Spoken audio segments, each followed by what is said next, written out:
The title of my presentation this evening is The Origin of the Ecclesial Species.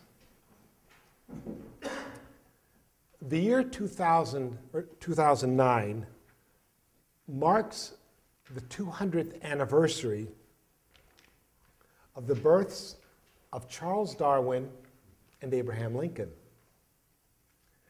They were born on the same day, within hours of each other. Darwin to an upper middle class family in Shropshire, England, and Lincoln to an impoverished family in the hill country of Kentucky. 2009 also marks the 150th anniversary of the publication of a revolutionary work entitled The Origin of the Species, published in 1859. As some of you know, during the early 1850s, Darwin traveled on the HMS Beagle to the Galapagos Islands. And when he got there, at each island, he discovered that the flora and the fauna of each island were distinct yet similar, different yet similar. And it was his theory, and we have to remember it's a theory, his theory was to try to explain how each of these islands had flora and fauna that were similar and different. How and why did the diversity take place? Was the diversity caused by isolation? Was the similarity caused because of a common origin? Was there a sudden change? Was there a plan? Or was it simply a random mutation? When we look at the churches that exist today in the eastern part of the world, and you have the list here, the whole bottom page, an Eastern church's family tree, one discovers numerous churches that are similar and different. We are going to use a methodology similar to Darwin in trying to explain the reason for this similarity and this diversity. Like Darwin on the Beagle, we ponder, how did this all happen? Usually, the facile but incorrect presumption is that there are so many churches because of fights and disputes and schisms. That's not correct. Diversity, as you will see, is part of the positive nature of the church. It is not a negative quality. Division is negative, schism is negative, but diversity in unity is a gift of God to the church.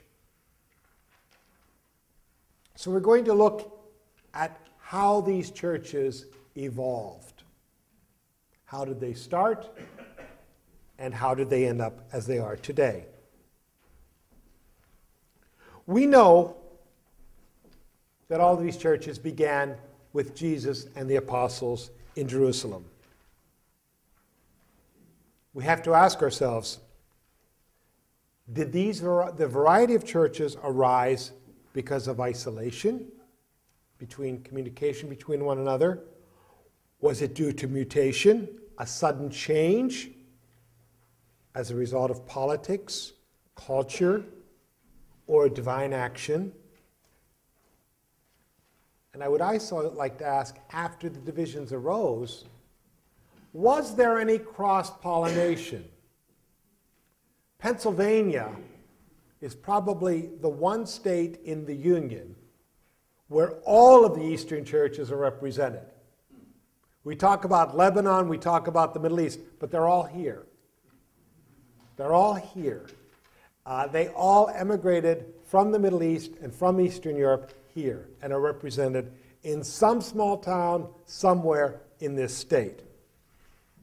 The fact that they are here with a strong Latin presence, German, Irish, and Italian, there had to be some kind of influence one upon the other, just as there was in the Middle East and Eastern Europe. So, let's begin. Let's start at the beginning. At first, Christianity was simply considered, and maybe identified itself as, a Jewish sect. There were the Pharisees, there were the Sadducees, there were the Essenes, and eventually there were the Nazareans, the ones who followed Jesus of Nazareth, the Christians. They really did not have any diversity in it. They were all Jews who accepted the law of circumcision and the law of Moses, and they were in an area that was an occupied territory, a territory occupied by the Roman emperor. So that's where they were, in a small territory, ethnically the same, but occupied by a Roman pagan force. After the resurrection, one of the great challenges facing Christianity was, did you have to be a Jew to be a Christian? Because St. Paul left Jerusalem. He went to Antioch. He eventually went to Rome. And the question was, well, in order to be a Christian, did you have to receive circumcision? Did you have to observe the law of Moses? And in 52 AD, less than 20 years after the death of Jesus and the resurrection of Jesus, they had the first apostolic council in Jerusalem that decided, no, you could be a Christian without being a Jew, without being circumcised. Okay, so that was the first movement, which said all of a sudden Christianity could move outside the bounds of the Jewish faith. Now, the one thing to remember is that this is how the Jews thought about themselves, and St. Paul with the Christians, the small Christian communities he was forming. The greater Roman Empire didn't make any distinction. Christians and Jews were all the same. They were subversives. Nero, when he persecuted the Christians, persecuted them most likely because they were Jews. He identified them as Jews. There was no difference between Judaism and Christianity. Now, I'm going to get into different things. I'm going to jump ahead a little bit. At first, the Roman Empire were against the Christians, and they were persecuted. Underground, illegal, which meant, if you're in business, if they have no corporate status, they don't exist. And if you were caught being a Christian, you were killed. At different times, the persecution receded. At other times, it accelerated and got more vicious. In 313, Constantine the Great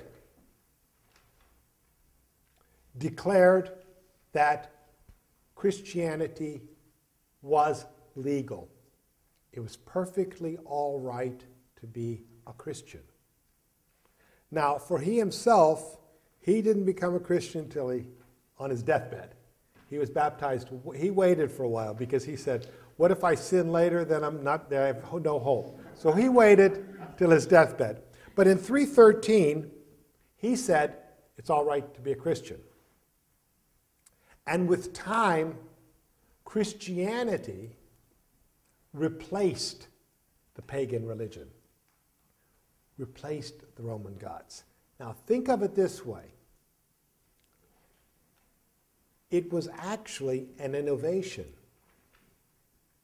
If you read a book, I think it's by Gore Vidal, and I think it's called Julian the Apostate, and it's an interesting little book because it portrays Christians as the innovators against the traditional gods, displacing the traditional religion with this new God, Jesus. And Julian, the emperor, was very conservative, and he tried to bring back the old-time religion. That's why he persecuted the Christians.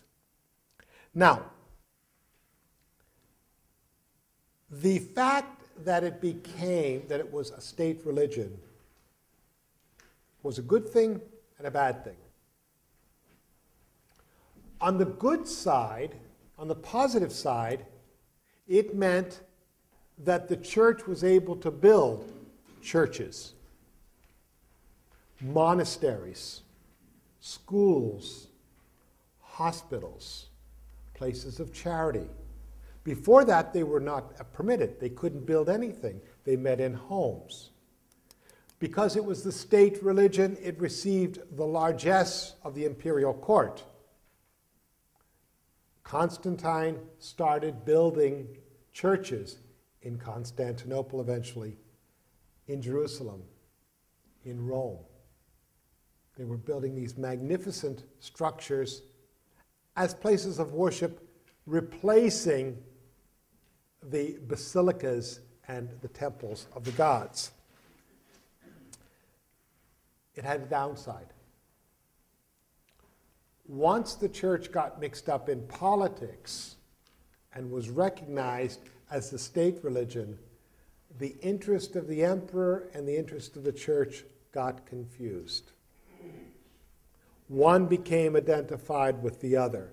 It was like what was good for General Motors is good for the country. We won't say that today, will we? But it was what was good for the emperor was good for the church. And when the church had problems, the emperor intervened to solve the problems.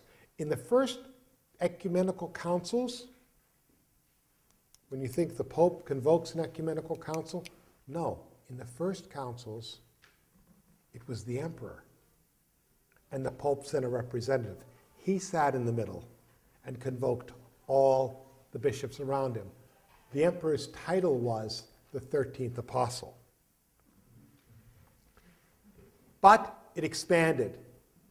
And as the state religion, it even went outside the state to the Persian Empire. This is Christianity leaving the Roman Empire, going to the Persian Empire, which is Iraq and Iran today. And it also expanded into the kingdom of Armenia. Now, Armenia is interesting because Armenia, in 301, was the first state, the first kingdom, to consider Christianity as a state religion. The king was baptized, and because the king was baptized, everybody had to be baptized. Have I sufficiently confused you yet? I'm working on it. Okay, so just stick with me. You'll lose me even more. Okay. Now, I'm going to talk a little bit about how Christianity expanded.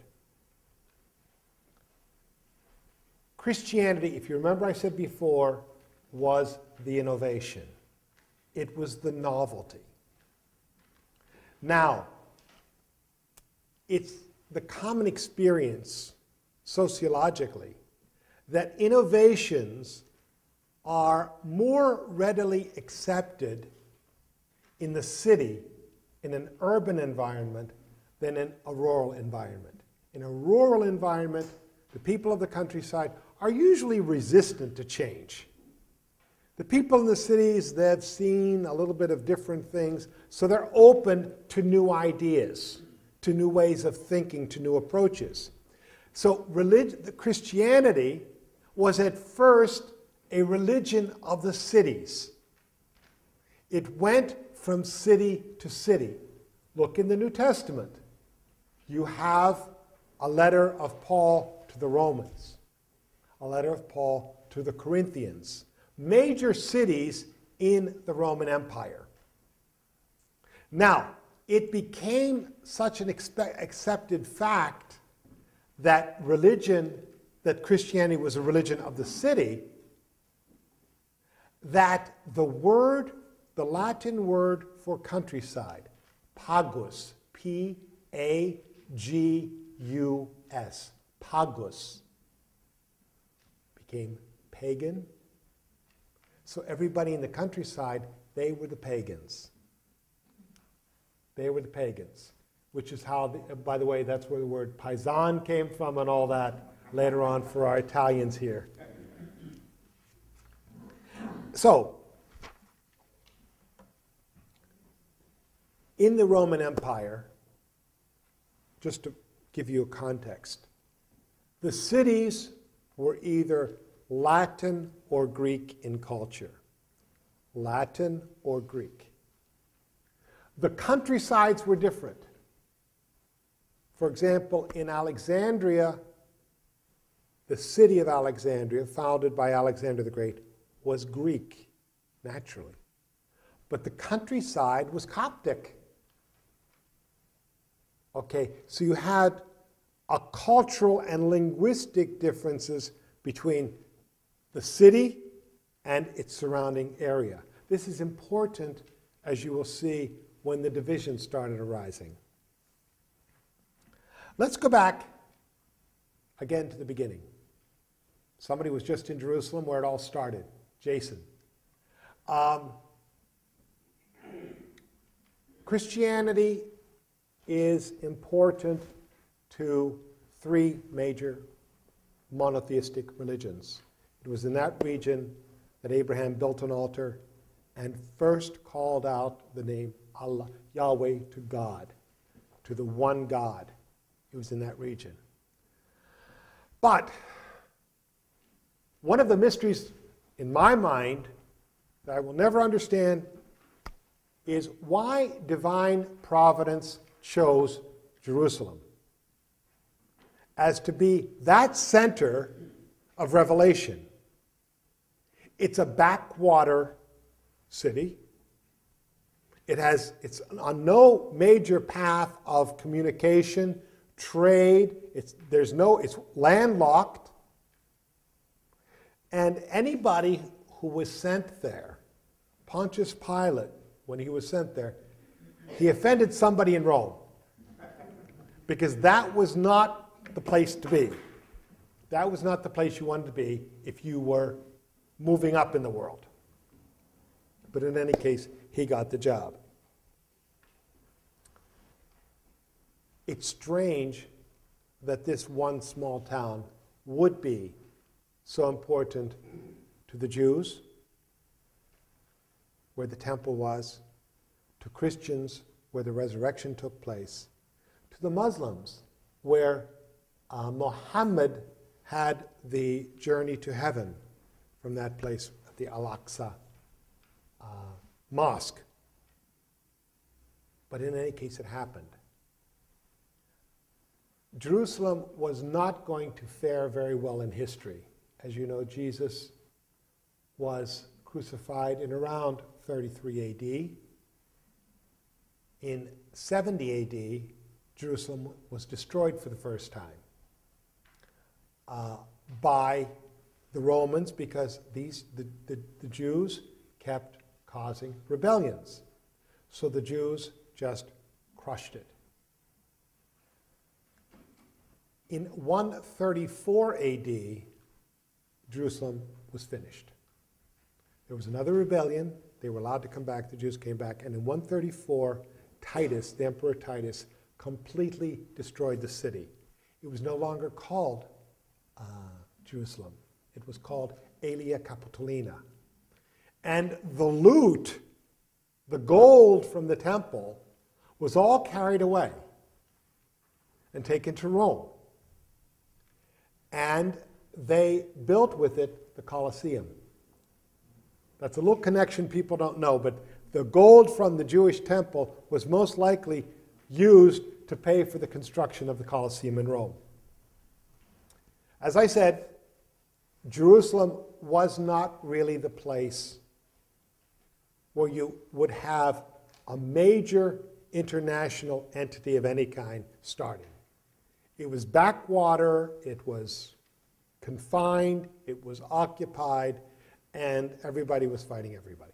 So, the apostles immediately understood this, especially Paul, and moved the center of the movement from Jerusalem, the center of activity, we'll say, from Jerusalem to Antioch. And if you'll notice in the Acts of the Apostles, in chapter 11, the mission in Antioch was so successful, the movement became so consolidated that it was in Antioch that the community first called itself Christian. They took upon themselves the name of Christian. Now, why Antioch? Antioch, in its day, it's now in Turkey, now famous for its watermelons. Okay, so you can see it's declined, so to speak. But Antioch, in its day, was the Chicago or the New York of the Roman Empire. It was the gateway to Asia. It was the center of government, of communication, of culture, and of business. It was all taking place there. So it was natural that if the apostles wanted to start a movement, they would start it in Antioch. It's easier to get around and communicate with people. And Antioch, where it's situated today, is, as I said, it's the gate to Asia. Antioch was Greek in culture, but the entire area around it was Aramaic or Syriac. It was the Middle East, and the culture was Syriac. So you had a Syriac culture and a Greek city. Syriac rural circumstance and a Greek city. The second center of evangelization that became very, very important to evangelization was, as I said, Alexandria, which is now a port city in Egypt, founded by Alexander the Great. We have Antioch as the gateway to Asia. Alexandria was the gateway to Africa. Alexandria, again, was Greek in culture, but then the surrounding area was Coptic. Coptic.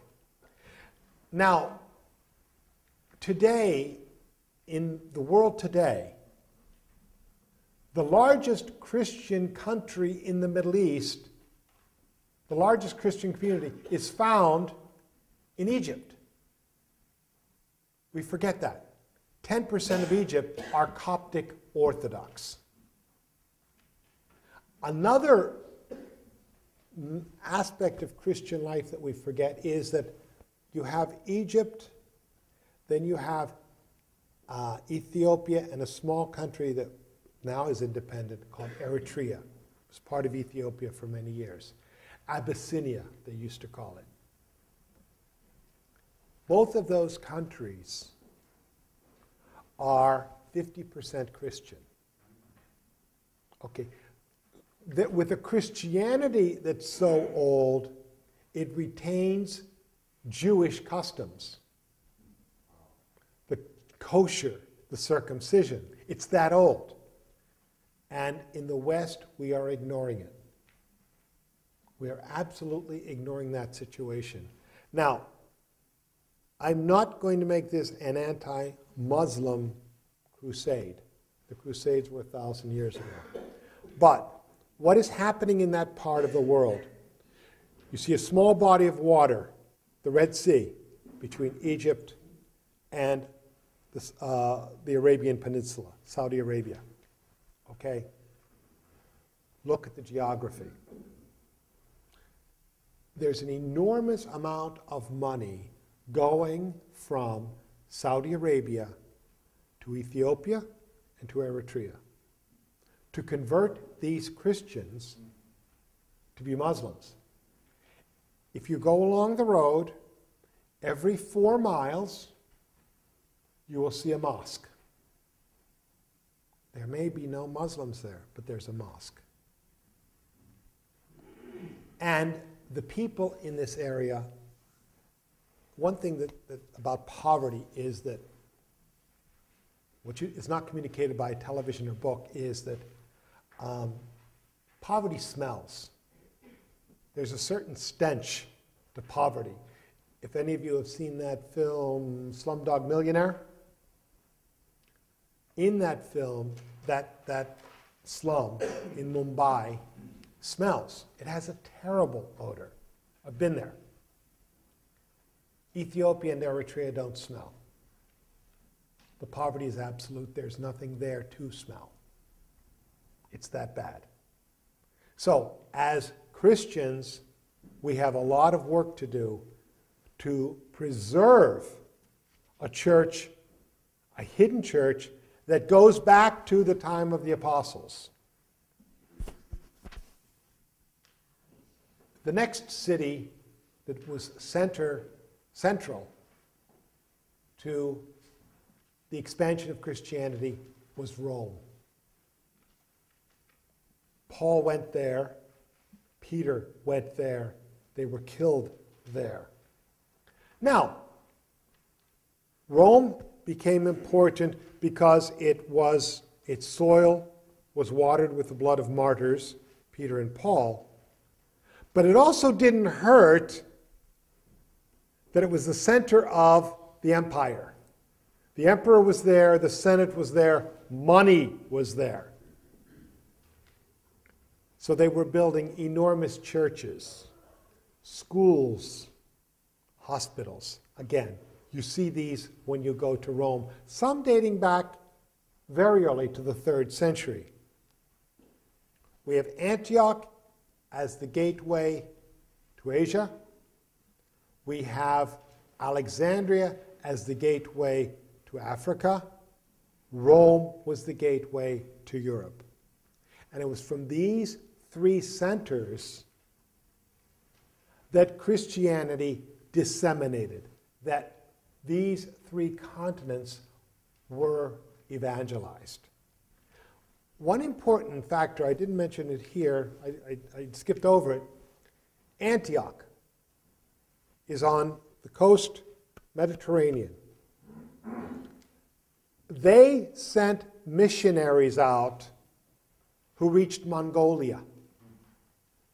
In the 13th century, all across Asia, especially Iraq and in that area, Iraq, Iran, there were 200 dioceses and 13 archdioceses. Christianity had reached them. In fact, when Marco Polo arrived in China, they showed him some writings in Syriac, some monumental stones, which was the Our Father from the 6th and 7th century, had been carved in stone and reached Mongolia. So it's a fascinating history, but frightening. It's all gone. Christianity is not there. North Africa, Christianity is not there. It disappeared. In the Western world, we quite often find it very difficult to believe that the Christian culture could disappear. That it could disappear. It can, it has, and it may. It's very important to remember that. One other city, if I don't bring this up, the Byzantines will have my head, is Constantinople. As I said, Constantine the Great in 313 declared that Christianity was legal.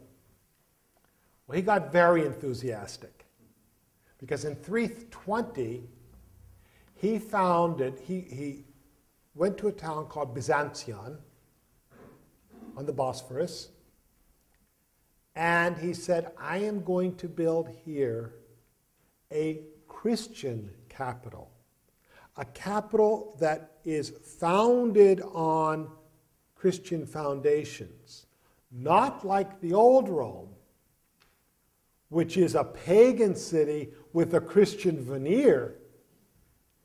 No, Byzantium is going to be Christian from its very foundations, and built a magnificent city, which eventually took his name, Constantinople, the city of Constantine.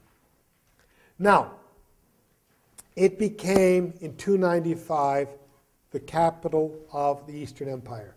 The Roman Empire was just too vast a territory for one person to conquer, to control, to govern. But it eventually began to rival the old Rome. Now, there's a little difference here. Okay, the situation is a little bit different. Let me just describe Rome first of all. Rome, we always think of Rome as eternal. But in 410, Rome was sacked for the first time. Seriously. And in 476, it collapsed. The Ostrogoths and the Goths had come from Europe, and Rome was no longer governed by Romans, but by barbarians, Theodoric and these people. Okay, so 476, Rome was no longer Roman. Okay, there was no emperor there anymore, so the Pope assumed the role of civil and religious authority. There was no emperor, and there was no other patriarch. So the Bishop of Rome assumed all powers until in 800 he crowned Charlemagne, the first Holy Roman Emperor. Okay, so that's what's happening in the 4th century, 5th century in Rome. And in Constantinople, there was a very strong emperor. There were other patriarchs. And in that part of the world, the church became very much identified with the government. The imperial authority and the ecclesiastical authorities were seen as one. This caused problems because the divisions that arose were because there were different ways of thinking. Let me go a little bit further into the expansion, and then we'll stop for a minute. As I mentioned, Christianity went beyond the territory of the Roman Empire. It went to Persia, and these were the Sassanids at the time. It was that dynasty. But the Persians and the Romans were at war. It went also to Armenia. The Armenian kingdom was different than Rome. They were not so much hostile towards each other. But the problem arose between the Persians and the Romans. Politically, there were problems. And Christians in Persia were really considered to be traitors. They were identifying with that Roman religion. So there were always these problems arising. Now, let me explain just a little bit about what was going on. We have Rome, Alexandria, Antioch, Jerusalem naturally, and Constantinople. In each of these areas, remember, we have not talked about division yet. No divisions. In each of these cities, which was Greek and Coptic, Latin and eventually barbaric, in each of these cities, the Christianity that was planted there, the gospel seed that was planted, grew in its own unique way. The Christianity that grew up in Antioch was different than the Christianity that grew up in Constantinople, was different than the Christianity that grew up in Alexandria or Rome. These are not the results of division. A friend of mine has a winery, and he said if you take the same wine sprig, put it in different soil, you get different kinds of grapes. There's nothing wrong with that. The diversity grew up in the church. So that's the first reason for diversity in the church. Just that these churches grew up each in their own unique cultural contexts. Okay? So, we have the church spreading out from Rome, Antioch, Alexandria, Constantinople, and even to Persia and Armenia. Everything's great. Okay, that's the way the situation is. But there was a problem, first of all, in Persia.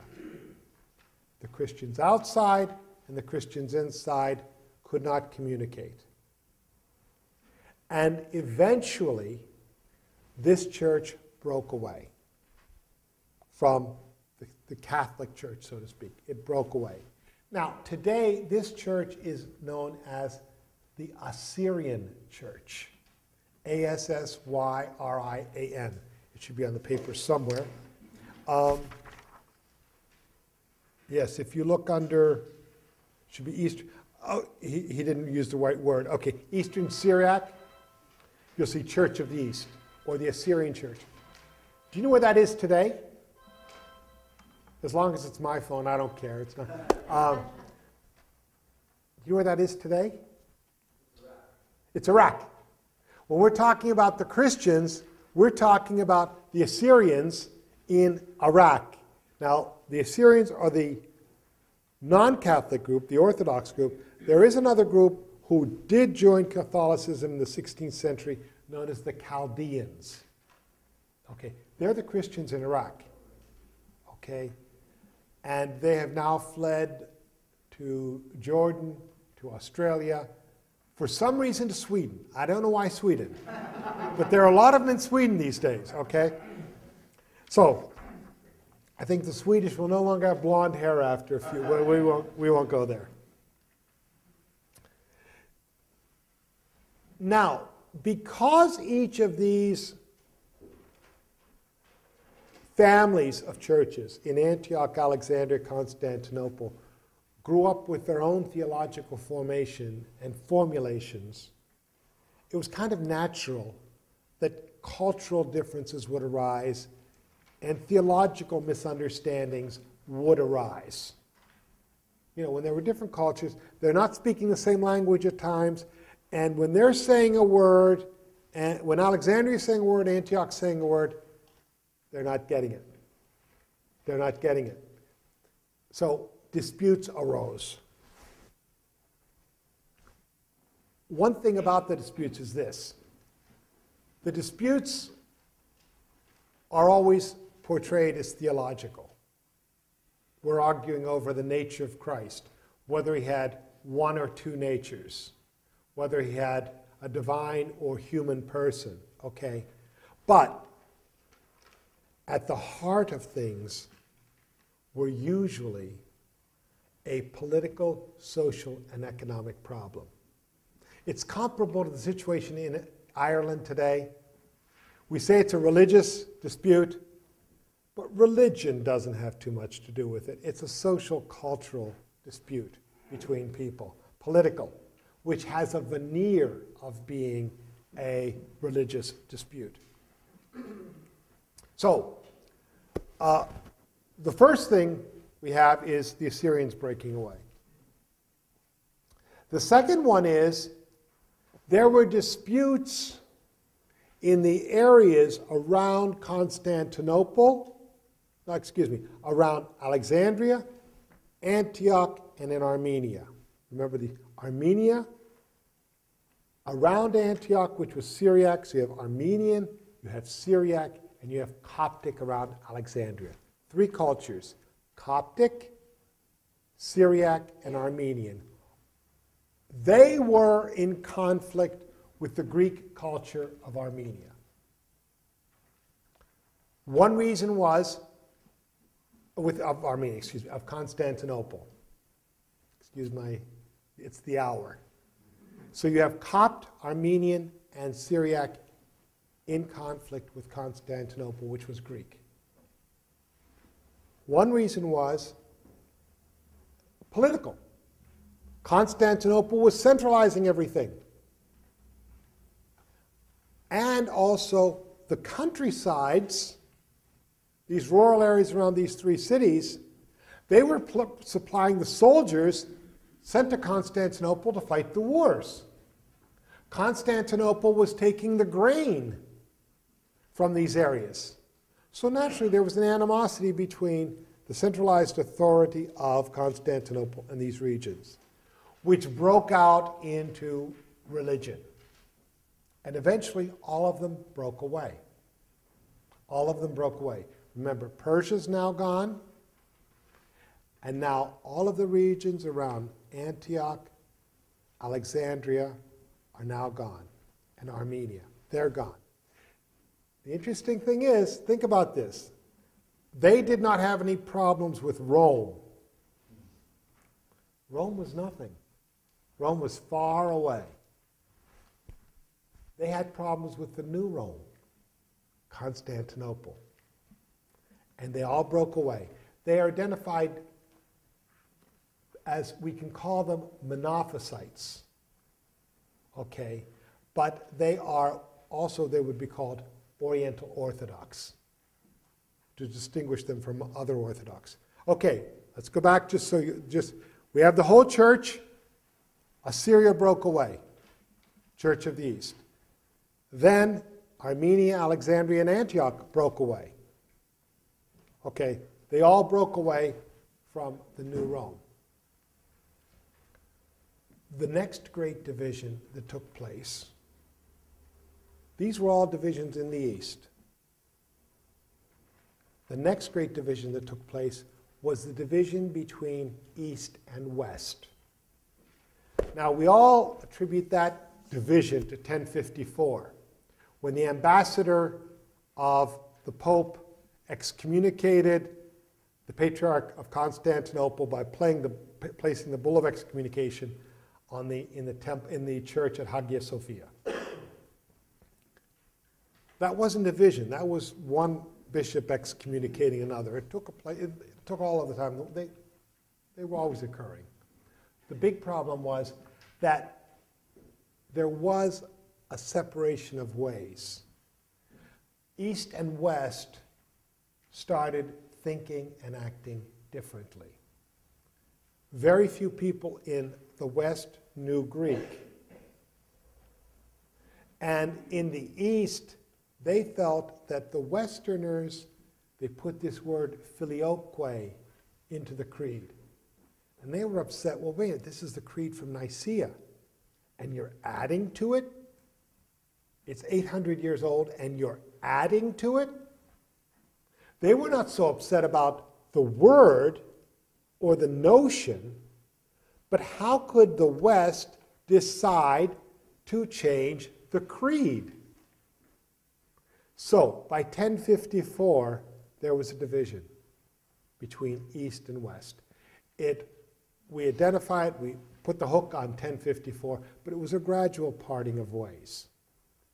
So now, almost the entire Catholic Church, remember, all these churches had broken away from Constantinople, and then Constantinople broke away.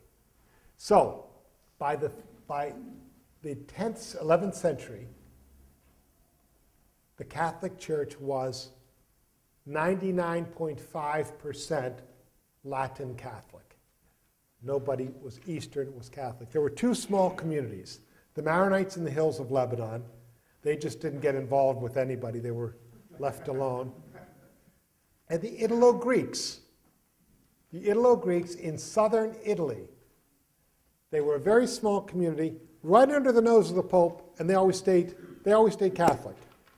The monastery at Grotta Ferrata is one church. It was founded in I think 980, and it's always been Catholic and always been Eastern Catholic. It never separated from the Pope. Now, so we have in 11th century, everyone's broken away. Constantinople's gone its way. It's Orthodox churches. All the churches of Alexandria, Armenia, and Antioch have broken away. Assyria has broken away. So from the 11th century to the 16th century, to be a Catholic meant you were a Latin Catholic, a Western Catholic. Everybody else was Orthodox or a variety of Orthodoxy.